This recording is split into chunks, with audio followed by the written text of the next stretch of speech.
Peter, in simple terms, I wonder, can you tell us what mentalization is? The mentalizing is a form of imaginative mental activity. It's perceiving, interpreting human behavior in terms of intentional mental states, as they are called. Thoughts, feelings, beliefs, wishes, desires, reasons, and so on.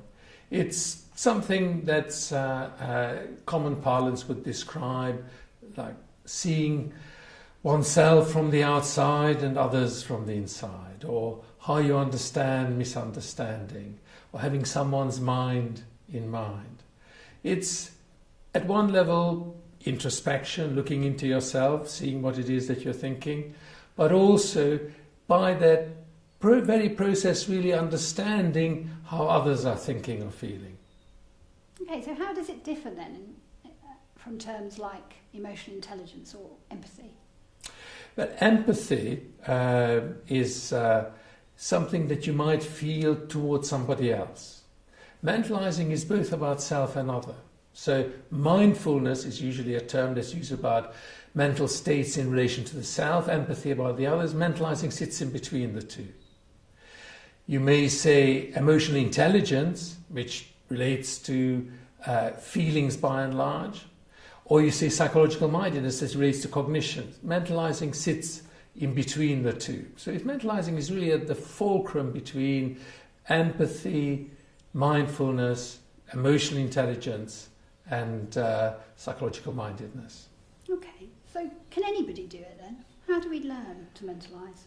Well, no animal, not even the most intelligent non-human primates, can really discern the difference between a conspecific, another member of the species, who does something by accident, by serendipity, versus doing it intentionally.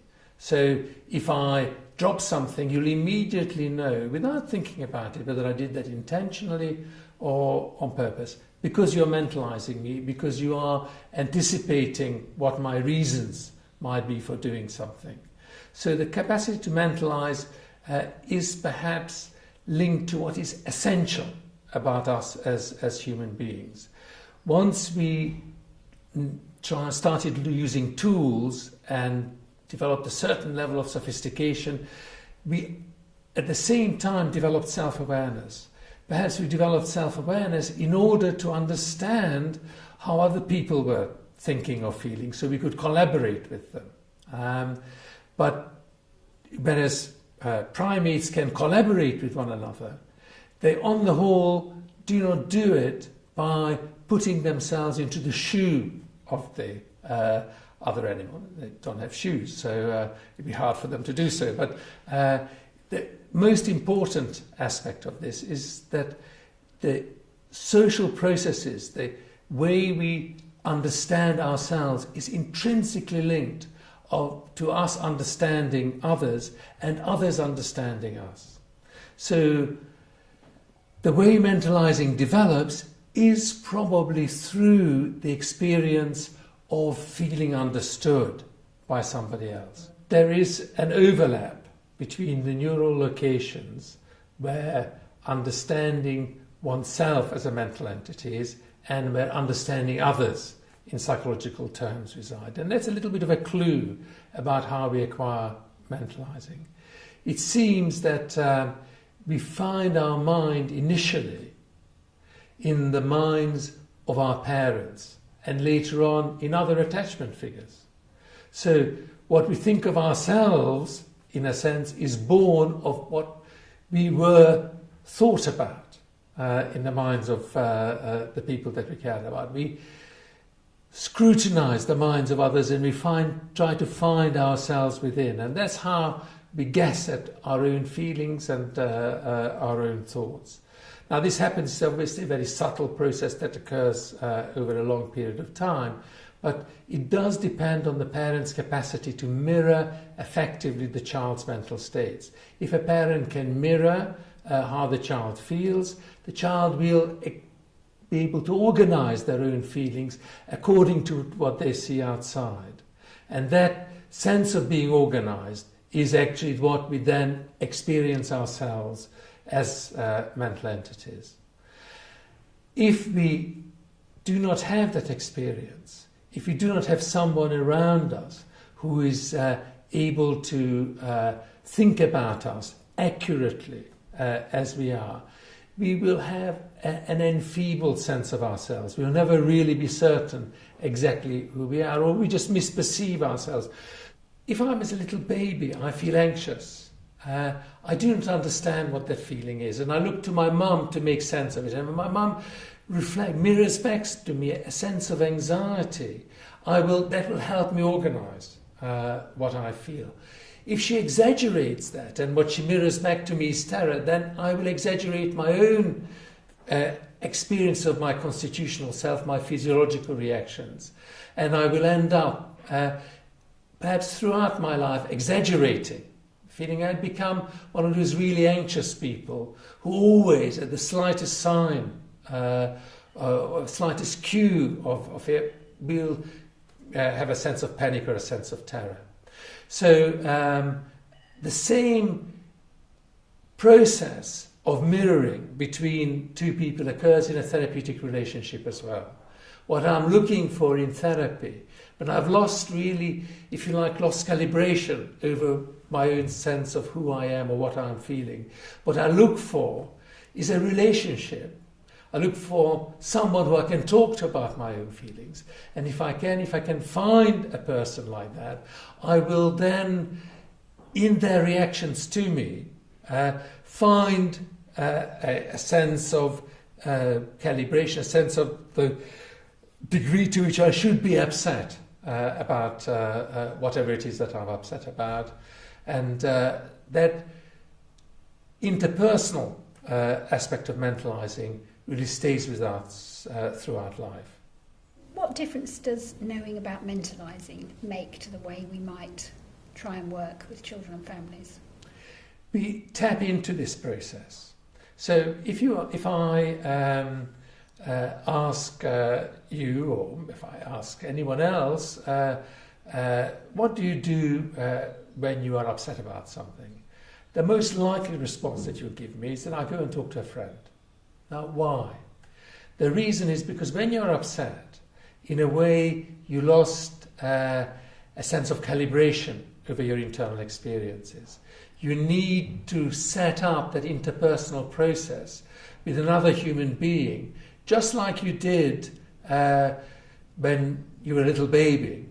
Someone who actually mirrors back your feelings, in a way, gives you an idea about what it is that you are experiencing.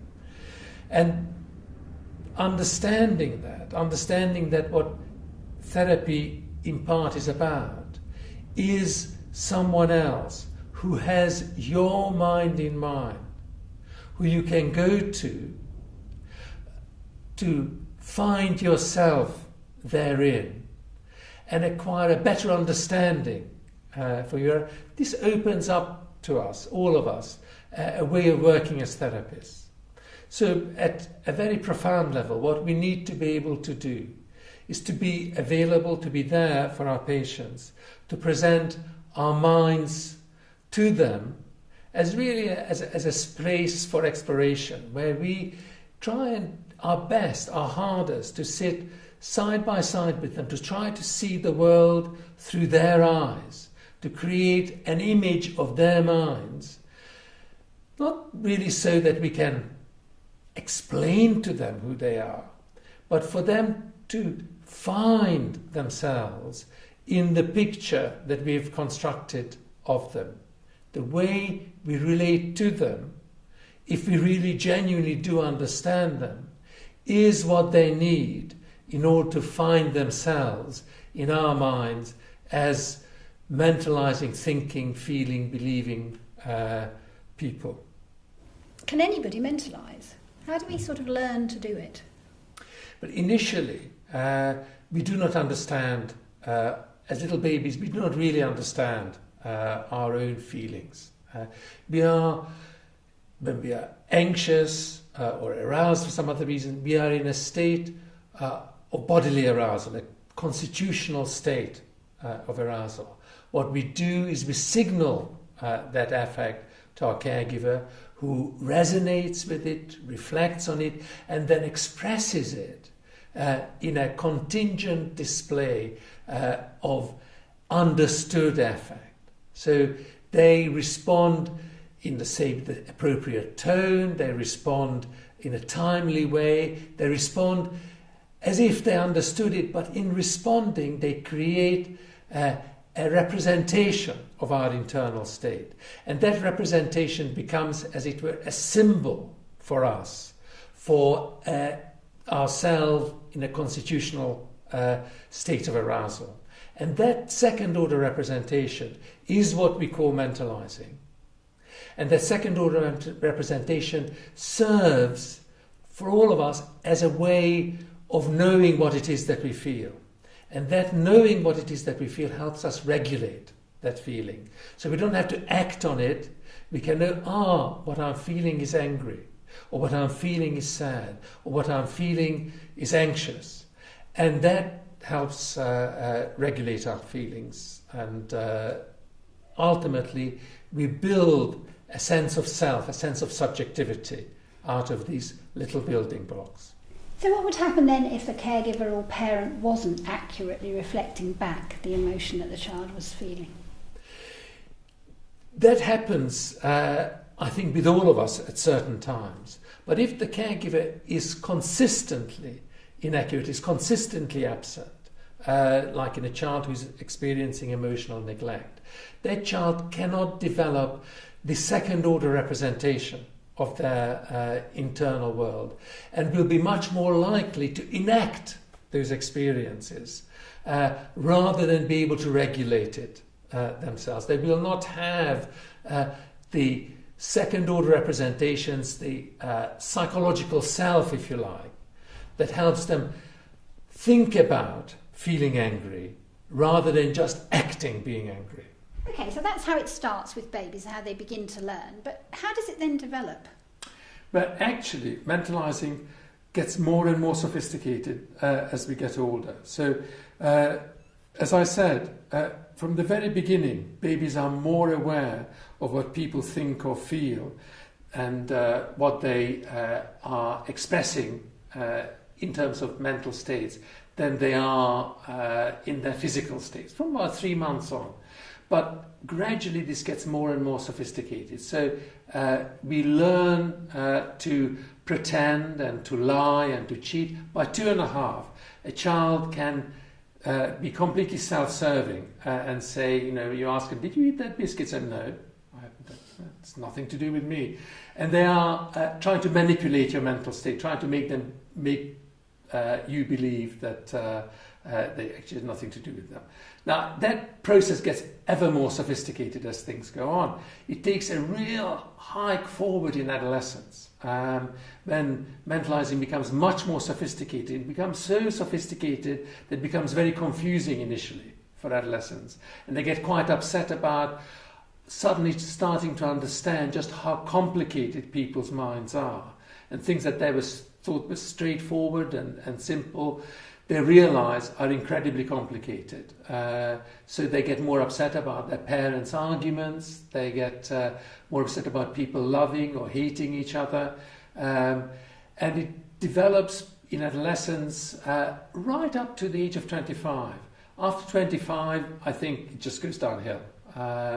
But the sophistication of mentalizing is something that probably follows the elaboration of connections to the frontal lobes of the brain and these complex, more highly developed parts of the brain. As our mentalizing gets more sophisticated, in some ways psychological problems that are associated with problems of mentalizing also become more prominent. So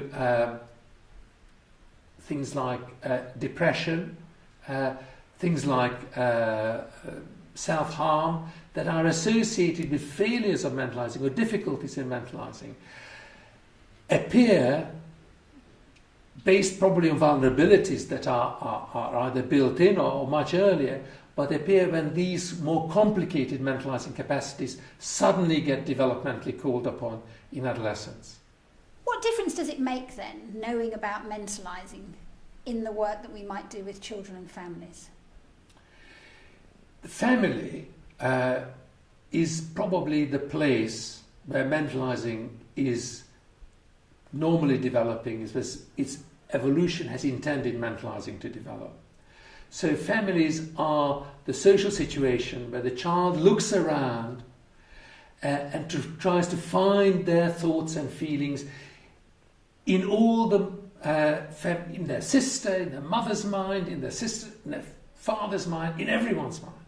The more mentalizing a family is, the more the family actually, as a unit, as a system, is concerned with how people think, feel, wish, believe, or desire, the healthier that is for that child. The more the family promotes their child's resilience and their child's well-being and the child's capacity to withstand emotional turmoil and tension.